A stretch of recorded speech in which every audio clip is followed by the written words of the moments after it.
What's up, what's up, what's up, what's up? For today's video,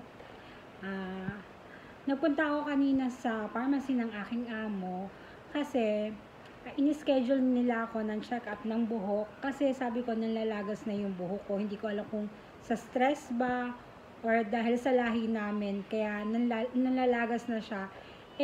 Hindi pa naman ako ganun katanda. Then, nung chinek nila, okay pa naman daw yung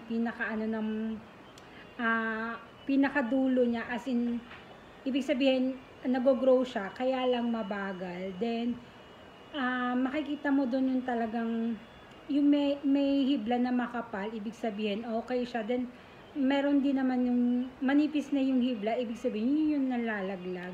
So, binigyan nila ako ng Integratore na iinumin, for 30 days to na iinumin before breakfast. Ayan, ito siya. Ayan. Yan yung Integratore na iinumin ko. Then, meron din silang inalok sa akin na bali imamassage ko dito. Kasi dito lang sa part na to siya talaga manipis. Kung makikita nyo yung talagang manipis na siya.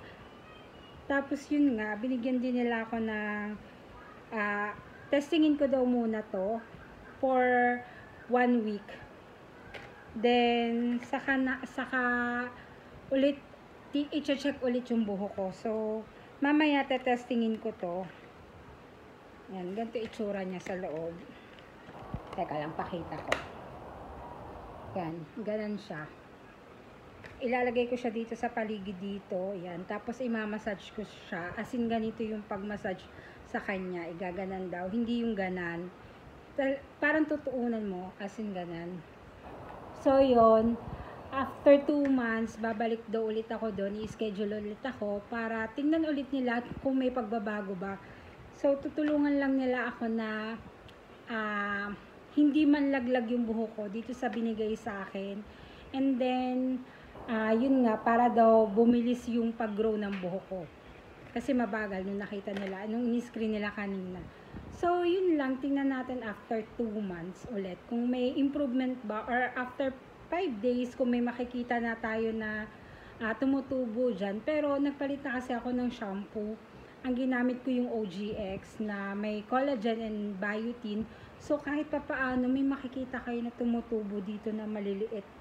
As in. So, yun lang. Bye, guys!